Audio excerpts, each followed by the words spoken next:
Halo adik-adik semua, kita jumpa lagi dalam Mendongeng bersama Kak Ferry.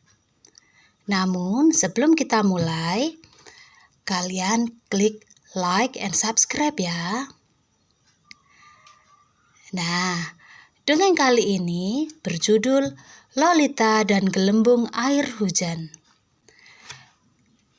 Dongeng ini Kak Ferry ambil dari buku Kumpulan Dongeng Pilihan Menghidupkan Raja dari Kematian.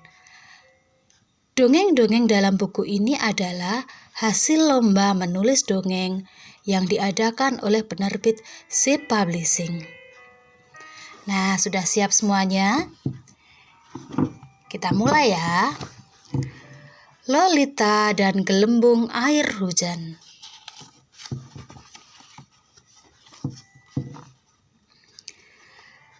Tik, tik, tik, tik, tik, tik, bras. Hore, hujan akhirnya turun. Awalnya hanya berupa titik-titik air. Lama-kelamaan semakin besar dan banyak, hingga akhirnya menjadi hujan yang cukup deras. Sudah lama hujan tidak turun. Kedatangannya sangat dinantikan. Lihat, daun-daun dan rumput yang semula tertunduk lesu, kini tegak dan segar kembali. Aroma tanah kering yang tersiram air hujan menguar segar. Semua basah, bahkan katak-katak pun bernyanyi riang. Tak berapa lama, tampak anak-anak berlarian di tengah hujan. Hujan pertama yang menyegarkan memang pantas dirayakan.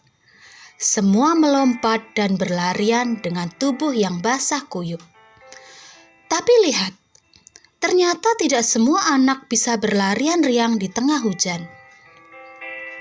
Seorang gadis cilik, Lolita namanya, menatap teman-temannya yang sedang berlarian di tengah hujan dari balik jendela. Ada rasa ingin di dalam hatinya untuk bergabung dan bermain bersama mereka. Tapi segera ditepiskannya keinginan itu. Lolita, gadis cilik berumur 10 tahun itu, memang berbeda dari teman-temannya.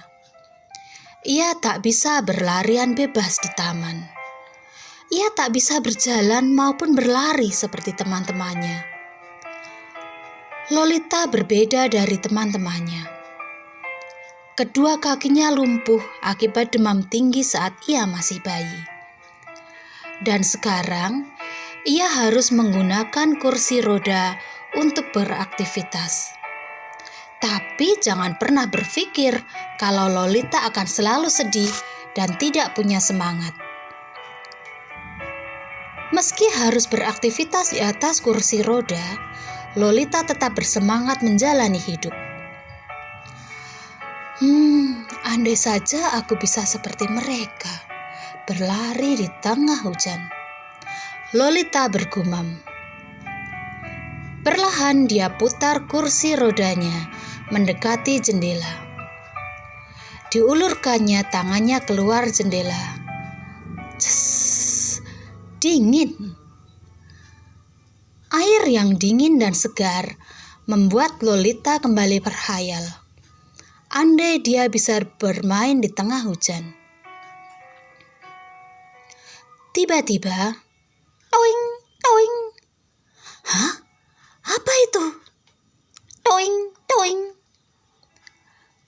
Sebuah gelembung air yang cukup besar tiba-tiba melompat-lompat di bibir jendela, menyentuh tangan Lolita.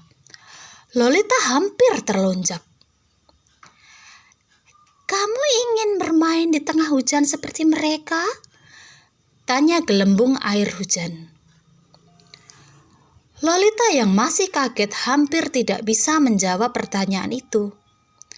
Mulutnya ternganga. Bagaimana mungkin gelembung air hujan bisa bicara? Aku akan mewujudkan impianmu itu. Gelembung air hujan itu mengulurkan tangannya. Tak berapa lama, beberapa gelembung air hujan yang besar datang mendekat ke jendela. Bersama-sama mereka menarik tangan Lolita hingga membuatnya berdiri perlahan dan mulai melangkah. Bersama-sama para gelembung air hujan mengangkat Lolita mungil melompati jendela. Bersama-sama mereka melompat-lompat di atas rerumputan. Para gelembung air hujan terus mengajak Lolita melompat-lompat menuju ke taman kota yang selama ini belum pernah didatangi secara langsung oleh Lolita. "Hai Lolita!" seru anak-anak yang masih bermain hujan dengan riang. "Hei, tampaknya seru ya bermain di taman berlarian di tengah hujan," seru Lolita. Mendengar kata-kata Lolita, semua bersorak. Bersama mereka bermain di tengah hujan. Dan lihatlah, secara ajaib Lolita berlari, melompat, dan bergerak seperti teman-temannya yang lain. "Lolita, kamu bisa berjalan? Kamu juga bisa berlari dan melompat?"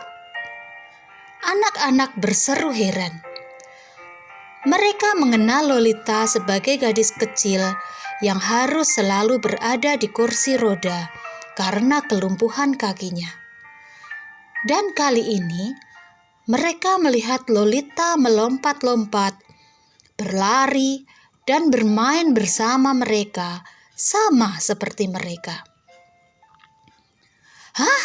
Iya, aku bisa berjalan. Aku bisa melompat dan berlari dan menari." Lolita tak mampu membendung air matanya. Dia bisa melompat tanpa harus bergantung pada kursi rodanya. Betapa bahagianya Lolita. Akhirnya dia bisa merasakan asiknya bermain di tengah hujan seperti teman-temannya. Tak berapa lama, hujan mulai mereda. Matahari mulai bersinar lagi. Waktunya anak-anak untuk kembali pulang. "Lolita, hujan sudah reda. Itu artinya tugas kami sudah selesai.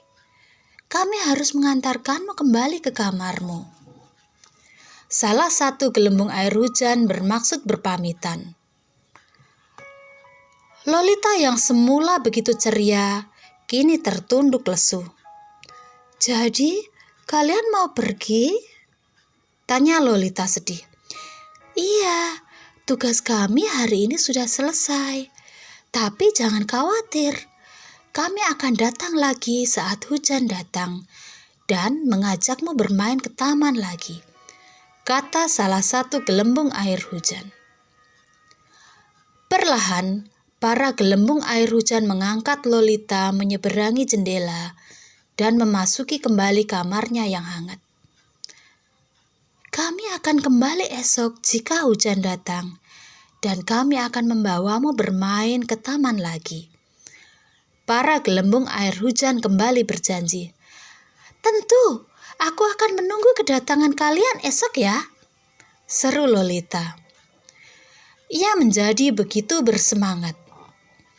Sekarang dia tahu, meski tubuhnya cacat, kakinya lumpuh, tapi ia tak boleh putus asa, karena selalu ada harapan untuk bahagia di setiap helaan nafasnya. "Kamu bicara pada siapa, Lolita?" tanya ibu yang tiba-tiba muncul di pintu kamar tidurnya. "Oh ibu, saya bicara pada hujan yang baru saja reda," jawab Lolita sambil tersenyum. Ibu pun tersenyum melihat semangat dan keceriaan putrinya. Nah, demikianlah cerita dari Kak Ferry kali ini. Menarik ya? Semoga cerita ini bisa membuat kalian selalu bersemangat dan selalu mempunyai harapan bahwa apapun keadaan kita, bagaimanapun kita, pasti akan ada bahagia untuk kita. Sampai jumpa di dongeng berikutnya. Dah.